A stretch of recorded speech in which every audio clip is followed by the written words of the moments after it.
Ya, baik. Kita ulangi. Bismillahirrahmanirrahim. Assalamualaikum warahmatullahi wabarakatuh. Waalaikumsalam Waalaikumsalam warahmatullahi wabarakatuh. warahmatullahi. Alhamdulillah, assalatu wassalamu ala rasulillah amma ba'du. Baik rekan-rekan, teman-teman yang berbahagia, pada siang menjelang sore, hari ini kita akan melanjutkan perkuliahan kita, perkuliahan mata kuliah hadis, studi hadis di Barat. Nah, studi hadis di Barat. Pada pertemuan kali ini saya akan menyampaikan materi terkait tentang pembahasan hadis di Barat itu identik dengan kajian orientalis. Nah, kita akan mengenal siapa itu orientalis pada pertemuan kali ini. Nah, kawan-kawan sudah baca ininya belum? Sudah baca materi atau tema terkait dengan kajian kita hari ini? Yang sudah baca? Nah, tolong di ini ya, mikrofonnya di mute dulu ya, di off dulu. Kita akan membahas tentang studi hadis di Barat. Khuriratul Badriyah ini ya, tolong di mute dulu ininya, mikrofonnya.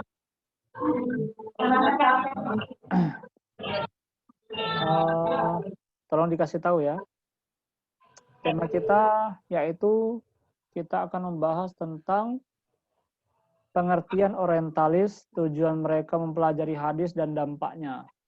Nah, sebelum kita bahas ke sini, kita kan sudah belajar hadis ya. Kita sudah belajar hadis, bagaimana hadis, kemunculan hadis pada masa Nabi, kemudian bagaimana perjalanan atau proses hadis dari mulai masa kehidupan Rasulullah SAW sampai masa hadis itu dibukukan. Kemudian sampai pada masa hadis mulai ditulis ke dalam suatu kitab, kemudian hadis mulai disyarah, diberikan penjelasan, kemudian banyak kitab-kitab syarah hadis pada masa-masa setelah itu, kemudian itu masa-masa abad-abad pertengahan, di masa Imam Ibnu Hajar, dan setelahnya sampai kajian-kajian hadis pada kajian hadis kontemporer dan marak ke studi hadis di daerah Barat. Nah, itu proses perjalanan keilmuan hadis, dan sampai sekarang di Barat juga mencoba untuk mengkaji hadis. Nah, kita akan melihat bagaimana hadis yang ada di Barat, siapa yang mengkaji hadis di Barat, apa tujuan mereka mempelajari hadis, kemudian bagaimana dampak orang Barat mempelajari hadis, bagaimana dampaknya untuk kita pembelajar hadis dari Timur, apa dampaknya, negatif atau positif. Nah, oke, baik. Kita coba bahas pertama. Nah, studi hadis di Barat itu identik dengan orientalis. Identik dengan orientalisme. Nah, orientalisme itu berasal dari kata orient. Berasal dari kata orient. Dalam bahasa Prancis artinya timur. Orient itu artinya timur. Nah, kalau oksidentalis itu artinya barat. Jadi orientalis itu orang barat yang mempelajari tentang ketimuran. Kalau oksidentalis yaitu orang timur yang mempelajari tentang barat. Nah, itu ya. Itu dia. Orient itu dalam bahasa Prancis artinya timur. Nah, lawannya barat. Nah, yang artinya dalam bahasa ininya, bahasa Prancisnya oksidentalis. Oksiden. Nah, sedangkan secara etnologis,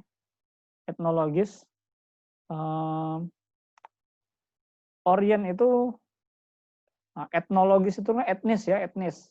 Diambil dari kata etnis. dia adalah bangsa-bangsa timur. Orient itu adalah bangsa-bangsa timur. Jadi objek yang diteliti itu adalah orang timur. Nah, Orient itu adalah objek yang diteliti. Yang diteliti adalah tentang ketimuran. Sedangkan kata isme itu berasal dari bahasa Belanda yang atau isme, sekularism, orientalism, kemudian liberalism, atau komunisme, atau apalagi kapitalisme. Nah, pakai ada isme. Nah, itu dari bahasa Belanda. Nah, atau ism yang nggak ada e-nya, itu dari bahasa Inggris yang menunjukkan arti itu adalah sebuah paham, itu adalah sebuah aliran. Kalau orientalisme atau orientalism, kalau bahasa Inggrisnya, kalau bahasa Belandanya orientalisme, itu adalah aliran kelompok yang mempelajari tentang ketimuran. Nah, itu dia. Nah, ada dua definisi. Yang pertama di sini terkait dengan orientalis itu, yang pertama ada orientalisme. Nah, yang kedua ada orientalis. Sekarang orientalisme. Tadi sudah kita jelaskan. Ada kata isme itu menunjukkan suatu paham atau aliran. Nah, orientalisme adalah paham atau aliran yang bertujuan dia meneliti yang berkaitan dengan bangsa-bangsa timur dan lingkungannya. Bangsa timur itu identik dengan dengan orang yang religius, orang yang beragamis, orang yang agamis. Nah, agama yang di timur banyak didominasi oleh agama Islam. Nah, jadi orientalisme ketika mempelajari atau menyelidiki atau meneliti hal-hal yang berkaitan dengan ketimuran, biasanya yang diteliti itu adalah agama. Nah, agama yang diteliti agama Islam, karena mayoritas penduduk orang timur itu orang Islam. Kalau orang barat, mayoritas penduduknya beragama Kristen, Kristen, Katolik atau Katolik ya, Katolik. Kalau di Amerika Latin itu Protestan banyaknya. Nah, kemudian itu orientalisme. Sekarang apa itu orientalis? Kalau orientalisme itu alirannya, pahamnya. Kalau orientalis itu orangnya atau kelompoknya. Nah, orientalis itu adalah golongan atau segolongan sarjana barat yang mendalami tentang masalah ketimuran. Mereka menaruh perhatian besar terhadap agama-agama dunia timur, sejarahnya, adat istiadatnya, dan juga ilmu-ilmunya.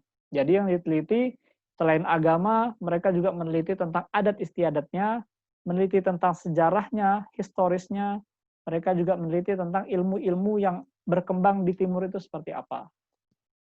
Nah, itu tentang definisi orientalis. Nah, kedua, selanjutnya, ada pengertian orientalis itu dapat disimpulkan menjadi 3 hal. Orientalis di sini disimpulkan menjadi 3. Nah, ada 3. Nah, yang pertama yaitu keahlian mengenai wilayah timur. Nah, ini pengertian orientalis ya. Apa yang saya sampaikan tadi? Apa itu orientalis? Orientalis adalah sekelompok sarjana barat yang mempelajari tentang ketimuran. Baik dari segi agama, sejarah, adat istiadat, ataupun keilmuan yang berkembang di sana. Nah, yang pertama, pengertian orientalis itu keahlian mengenai wilayah timur. Nah, itu definisi atau pengertian orientalis yang pertama. Yang kedua, orientalis adalah metodologi dalam memahami masalah ketimuran. Orientalis juga bisa diartikan sebuah metodologi dalam memahami ketimuran. Berarti kita akan melihat bagaimana orang barat, bagaimana metodologi yang dilakukan, yang digunakan oleh orang atau sarjana barat dalam memahami kajian ketimuran. Nah, dalam konteks kajian kita di sini adalah hadis, bagaimana. Walaupun sebenarnya tidak hanya hadis yang diteliti oleh sarjana barat.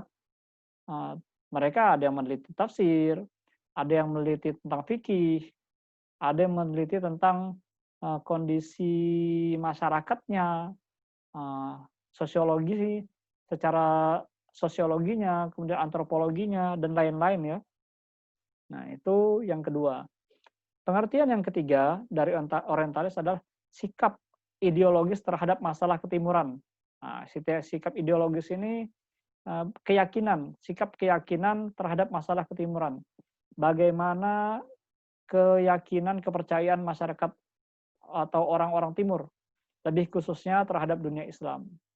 Nah, itu ya, ada 3 pengertian terkait dengan orientalis.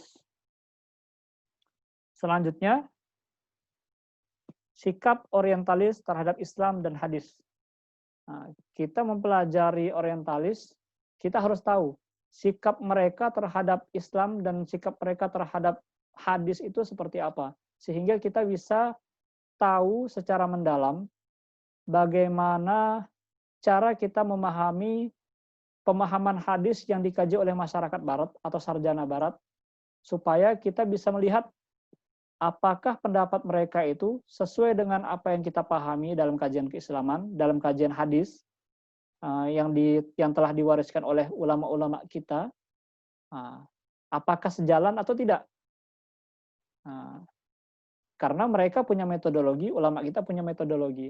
Mereka menggunakan metodologi atau pendekatannya dalam mengkaji hadis dengan pendekatan sejarah, pendekatan ilmu sosial.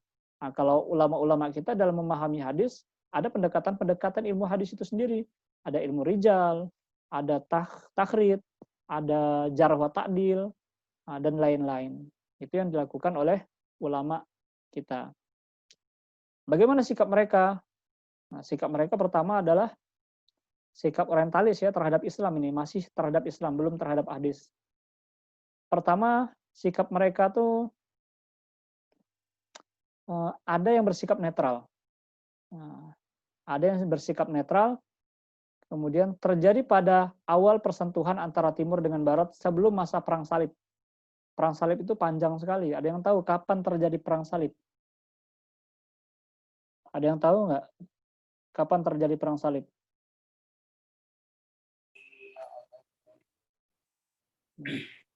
Ada yang tahu kapan terjadi Perang Salib? Tahun ketika Nabi setelah beberapa tahun Nabi wafat atau sebelum Nabi wafat? Tapi panjang ya Perang Salib. Setelah Nabi wafat. Setelah Nabi tahunnya itu, Perang Salib itu sekitar 600 atau 800 tahun terjadi, lama sekali Perang Salib. Kan ganti-gantian, kadang umat Islam yang menang, kadang bangsa Romawi yang menang. Kan Perang Salib itu melawan bangsa Romawi. Nah, ketika masa Salahuddin Al-Ayyubi, itu Perang Salib banyak dimenangi oleh umat Islam. Nah, tapi sebelum-sebelum itu ya umat Kristen juga sering menang ketika Perang Salib tersebut. Nah, jadi sikap orang Barat terhadap studi Islam, terhadap Islam pada masa Perang Salib itu mereka identik lebih netral. Nah, tidak membela orang Barat, tidak membela orang Islam. Nah, itu yang pertama. Yang kedua sikap mereka adalah pendistorsian Islam yang dilatar belakangi oleh sentimen keagamaan semakin kuat. Nah, maka pergeseran ini terjadi pasca Perang Salib. Pasca terjadinya Perang Salib, sikap mereka justru mereka mendistorsi Islam. Nah, mereka menganggap Islam itu kurang baik. Mereka menjelek-jelekkanlah Islam. Yang dilatar belakangi sentimen, mereka sentimen terhadap agama. Orang Timur ini kok agamanya kuat sekali ya. Mereka punya pemikiran seperti itu. Sehingga bergeserlah yang tadinya mereka bersikap netral, ya, kemudian setelah terjadi Perang Salib, setelah Perang Salib mereka justru melihat sebelah mata, hanya melihat sebelah mata tentang Islam. Itu sikap mereka yang kedua. Sikap mereka yang ketiga ini yaitu sikap mulai mengapresiasi Islam. Nah, mereka mulai respect terhadap Islam, apresiasi. Ini terjadi pada masa perkembangan orientalisme kontemporer. Nah, pada masa sekarang ini tentunya, pada masa sekarang. masyarakat sarjana-sarjana Barat itu mulai respect terhadap Islam. Nah, masa perkembangan orientalisme kontemporer didorong oleh semangat pengembangan intelektual yang rasional. Jadi masyarakat Barat itu kan sarjana Barat, mereka rasional. Mereka sekarang ya melihat ya secara netral karena semakin maju intelektual mereka, mereka semakin melihat mana yang bisa dipakai, tidak hanya mempelajari sesuatu atau mempelajari keislaman itu ingin diambil buruknya saja, tapi tidak. Mereka ingin melihat jika dalam kajian ketimuran itu banyak memberikan manfaat, mereka apresiasi. Nah, ini sikap mereka yang ketiga. Nah, jadi sikap orientalis itu kalau dilihat dari masa pertumbuhannya, ketika sebelum terjadi perang salib, sikap mereka netral. Namun setelah terjadi perang salib, sikap mereka adalah mereka sentimen, mendistorsikan Islam. Tapi ketika masa ketiga, masa kontemporer, mereka mulai mengapresiasi Islam.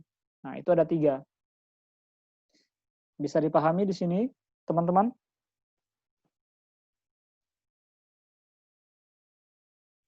Ya, bisa. Kita lanjut atau ada yang mau bertanya dulu? Halo? Bagaimana?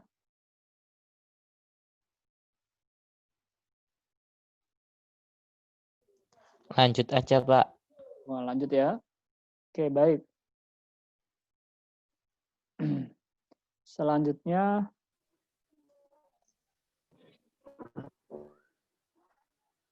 nah, kita akan melihat pandangan seorang tokoh bernama Sa'ad Marsafi. Dia mengatakan sebagian orientalis berpandangan skeptis terhadap keberadaan dan otentisitas hadis. Nah, ini pandangan Sa'ad Marsafi. Sikap orientalis terhadap hadis ya. Tadi kan sikap orientalis terhadap Islam. Sekarang sikap orientalis terhadap hadis. Nah, kata Sa'ad Marsafi, orientalis itu berpandangan skeptis terhadap keberadaan dan otentisitas hadis. Otentisitas itu keaslian, sumber aslinya, otentik, benar berasal dari Nabi atau tidak. Nah, mereka meragukan. Orang Barat itu, kalau otentik itu, otentisitasnya meragukan keasliannya. Nah, keaslian hadis ini berasal dari Nabi atau tidak. Nah, kalau skeptis, seperti itu. Mereka meragukan keaslian hadis berasal dari Nabi. Di sini ada 3 pendapat. Yang pertama, maksudnya ada 3 orang yang memiliki pendapat ya skeptis terhadap keberadaan hadis dan otentisitas hadis, keaslian hadis. Yang pertama, tokohnya bernama Ignaz Goldziher. Nah, dia mengatakan hadis merupakan dokumen sejarah awal Islam yang memiliki keraguan. Nah, dia berani mengatakan hadis itu diragukan. Ia merupakan refleksi tendensi-tendensi di masyarakat. Nah, jadi itu merupakan ya tendensi-tendensi yang ada di masyarakat. Buah-buah kemarahan yang ada di masyarakat. Alasannya tidak ditemukan koleksi referensi lebih awal dan tradisi sanad menggunakan lisan. Nah, kenapa mereka mengatakan gini? Karena kajian Barat itu, kalau misalkan tidak ada bukti nyata, tidak ada bukti tulisan, ya berarti ini tidak ada buktinya. Nah, sedangkan ketika pada masa Nabi, hadis itu belum banyak ditulis. Hadis diriwayatkan dengan cara lisan. Nah, itu cara menjawabnya. Argumen Ignaz Goldziher ini. Nah, itu yang pertama. Yang kedua, yaitu pendapat Hamilton Gibb. Nah, Hamilton Gibb. Kalau Ignaz Goldziher ini dia orang saya lupa Norwegia atau orang orang mana? Orang Eropa ya. Kemudian Hamilton Gibb. Hamilton Gibb dia punya pendapat, dia mengatakan hadis hanya merupakan karya para ulama dan ahli fikih. Nah, karya para ulama dan ahli fikih ingin menjadikan Islam sebagai agama dimensional.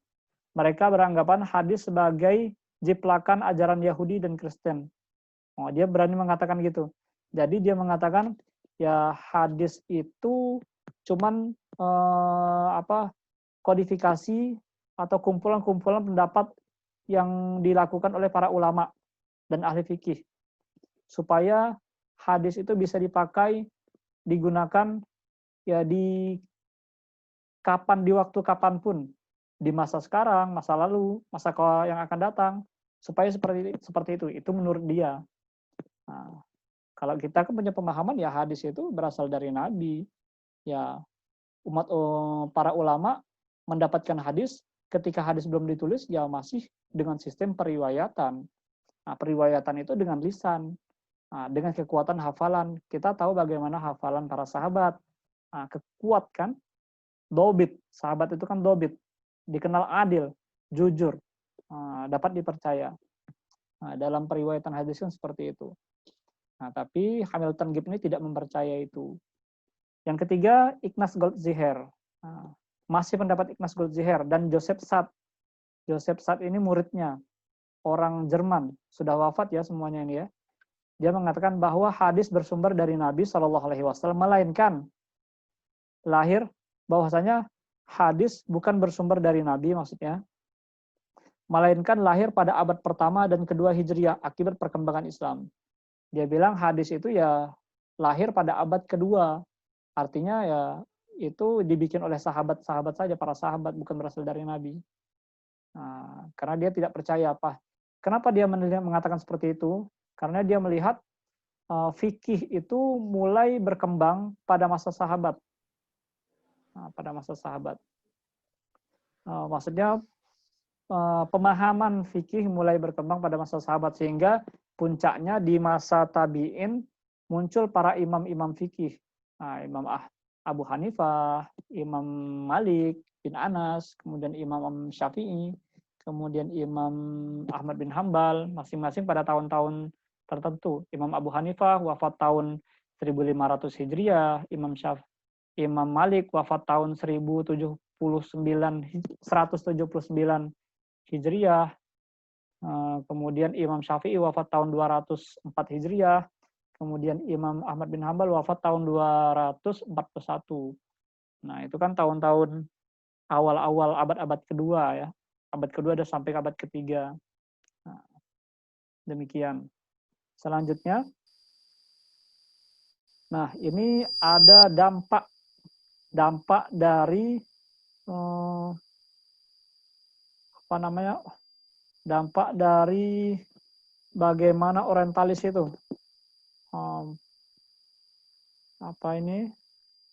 dampak dari pandangan negatif orientalis. Maaf, kita lihat dulu bagaimana dampak karena orientalis itu punya pandangan negatif, bagaimana dampaknya. Nah, menurut Idri dalam perspektif orientalis tentang hadis Nabi, Idri ini salah seorang profesor yang ada di UIN Sunan Ampel, Surabaya. Dia mengatakan dampak pemikiran negatif orientalis itu ada 6. Yang pertama, kata dia, adanya kesan negatif tentang Islam, khususnya hadis di mata orang Barat yang terpengaruh pada pemikiran tersebut. Nah, jadi pemikiran para orientalis tadi bisa mempengaruhi pemikiran masyarakat Barat tentang hadis. Bisa mereka menjadi skeptis terhadap hadis, makanya muncul Islamfobia. Walaupun Islamfobia itu muncul karena ini ya, karena dipandang ada kelompok Islam yang punya pemahaman radikal, mengebom. Itu kan sesuatu yang salah ya, salah dalam memahami Islam, salah dalam memahami teks Al-Quran dan hadis, salah dipahami, sehingga muncullah pemahaman-pemahaman seperti itu. Kemudian muncul juga perbuatan-perbuatan yang keras. Nah, sehingga orang Barat punya pandangan negatif terhadap orang Islam. Nah, padahal dia belum melihat bagaimana Islam di Indonesia, Islam di Malaysia, Islam di Timur Tengah, seperti apa. Mereka belum melihat orang Islam di Indonesia baik-baik kan, dia bertamu, gereja saja kalau ada orang barat bertamu pasti disuguhi. Disuguhi makanan. Betul nggak gereja? Nah, Betul Pak, Megono. menggono. Nah, baik. Itu yang pertama. Yang kedua, dampak negatif yang kedua adalah para pemerhati Islam tidak akan mendapatkan informasi yang ilmiah dan objektif tentang hadis. Nah, ketika ada argumen dari sarjana barat yang berpandangan negatif tadi, maka akan muncul dampak pemerhati Islam tidak akan mendapatkan informasi yang ilmiah dan objektif tentang hadis yang dilakukan oleh orang sarjana barat tadi. Ya gimana kita mau dapat informasi yang ilmiah dan objektif, sedangkan mereka skeptis terhadap hadis. Punya pandangan mereka negatif. Nah, itu. Yang ketiga, metodologi kritik hadis barat menjadi alternatif untuk merobohkan metodologi tradisi hadis yang dibangun oleh para ulama. Nah, orang barat ini kan meneliti hadis, metodologi yang mereka gunakan dengan pendekatan sejarah. Pendekatan sosial, sosiologis, antropologis. Kalau kita kan ulama-ulama dalam kajian keislaman meneliti hadis dengan pendekatan yang saya bilang tadi, disiplin ilmu hadis, jarh wa ta'dil, kemudian dengan pendekatan ilmu hadis, dengan pendekatan takhrij, dan macam-macam. Nah, seperti itu. Yang keempat, pendapat para orientalis dapat menjadi dasar argumentasi bagi kelompok yang tidak mengakui hadis. Nah, jadi pendapat orientalis ini bisa mendukung pendapat kelompok-kelompok yang inkar terhadap sunnah. Mereka yang tidak percaya dengan sunnah, mereka bisa menggunakan argumentasi dari sarjana barat ini, orientalis ini, yang menganggap hadis itu bukan berasal dari Nabi, memperkuat argumen mereka. Nah, ini salah satu dampak negatifnya. Yang kelima, tidak hanya hadis yang dibantahkan, ayat Al-Quran yang mendukung dan menjelaskan tentang hadis juga akan dibantahkan. Nanti ketika hadis sudah bisa dibantah, hadis mulai dipandang negatif, bisa jadi setelah itu Al-Quran yang akan dianggap bukan wahyu, tidak benar, tidak mutawatir. Nah, itu bisa menjadi dampak berikutnya. Nah, yang terakhir, dampak negatifnya, jika pendapat para orientalis dibenarkan oleh umat Islam, maka mereka akan meninggalkan hadis Nabi sebagai sumber ajaran kedua Islam setelah Al-Quran. Nah, itu jika pendapat orientalis dibenarkan, bisa-bisa hadis turun, bergeser sebagai sumber ajaran Islam yang kedua. Na'udzubillah. Tapi kan ya ada para pengkaji hadis, teman-teman ini dari Ilha, para pengkaji hadis yang bisa, insya Allah yang bisa mengkonter semua pendapat tersebut. Tapi harus banyak baca tentunya. Kuat studi ilmu hadisnya, kemudian ditambah lagi bacaan-bacaan dengan membaca hadis yang ada di barat. Kemudian selanjutnya, wassalamualaikum warahmatullahi wabarakatuh. Syukron. Demikian Waalaikumsalam warahmatullahi yang bisa kita wabarakatuh. sampaikan.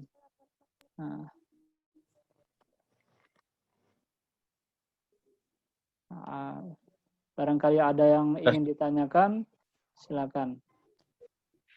Mau tanya, Pak? Iya, silakan.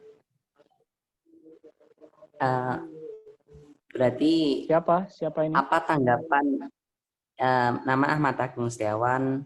Oh iya, Agung. Ya, Ahmad Agung Setiawan. Mau tanya, Pak, apa tanggapan dari para ulama mengenai kritikan hadis dari para orientalis tersebut, dan sikap para ulama tersebut gimana? Iya, baik. Ya, Muhammad. Ya, makasih Agung. Nah, untuk kritikan tanggapan para ulama terhadap orientalis, ini nanti ada pembahasannya di pertemuan keberapa, saya lupa, ada temanya. Tapi nanti kalau misalkan kawan-kawan ingin tahu, itu ada salah satu ulama dari India, kemudian ngajar di Ummul Qura, dosennya pernah kita sampaikan minggu lalu, dosennya Pak almarhum Kiai Haji Ali Mustafa Yaqub, Muhammad Mustafa Al-Azami. Itu membantah argumen-argumen dari salah satu orientalis, Joseph Saad. Nah, itu nanti bisa kawan-kawan telusuri itu. Argumen-argumen yang dilakukan, yang dibantah oleh Profesor Dr. Mustafa Al-Azami. Teman-teman, ini kita kemungkinan setelah 2 atau berapa menit kita terputus, nanti bisa masuk lagi ya, karena Zoom tidak bisa lebih dari 40 menit. Nah, mungkin sekitar 1 menit lagi kita terputus, nanti kita sambung lagi. Gitu ya. Nah, nanti kita buka setelah ini pertanyaan. Nah, silakan yang mau bertanya, silakan. Begitu ya. Oke, kita tutup dulu sesi pertama. Assalamualaikum warahmatullahi wabarakatuh.